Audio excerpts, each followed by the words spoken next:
அண்ணே வாங்க தம்பி, என்ன சாப்பிடுறியா? சாப்பாடுலாம் எதுவும் வேணாம்ண்ணே, ஏதாவது வேலை இருந்தா போட்டு தாங்க. வேலை இங்க ஒண்ணும் இல்ல தம்பி, போயிட்டாங்க. உங்களை பார்த்தா படிச்சவ மாதிரி இருக்கு. படிச்சவரோட ஃபீலிங் உங்களுக்கு புரியும்லண்ணே? படிச்சிருக்கீங்களா? படிச்சிருக்கேண்ணே, நிறைய படிச்சிருக்கேன். என்ன படிச்சிருக்கியா? நான் 3ஆம் கிளாஸ்ண்ணே. நான் எல்லா வேலையுமே நல்லா பாப்பனே. எல்லா வேலையும் தெரியுமா? பாப்பனே. என்ன வேலை தெரியும்? அண்ணே சூப்பரா கலவை வளர்ப்பனே. தம்பி நீங்க கிளம்புங்க, வேணா ஒரு 2 ரொட்டியோட சாப்பிட்டு போங்க. நான் உழைச்சு திங்கணும் தானே இருக்கேன், எனக்கு அந்த சாப்பாடுலாம் வேணாம். யாரோ ஒருத்தவங்க உங்களுக்கு வாய்ப்பு கொடுக்க போய் தான் நீங்க இந்த இடத்துல இருக்கீங்க. அதே மாதிரி தம்பி கொடுக்க வேண்டியதானே.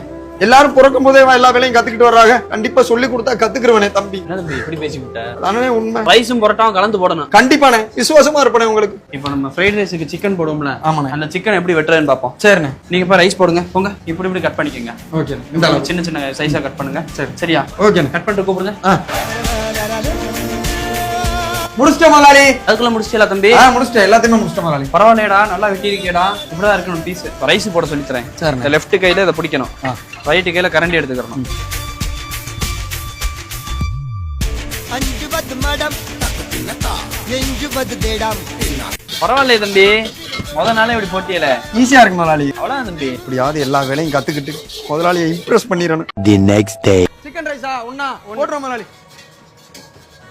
சொல்லி கொடுத்த அடுத்த நாள் எகுத்த கடையில வேலைக்கு சேர்ந்துட்டானே.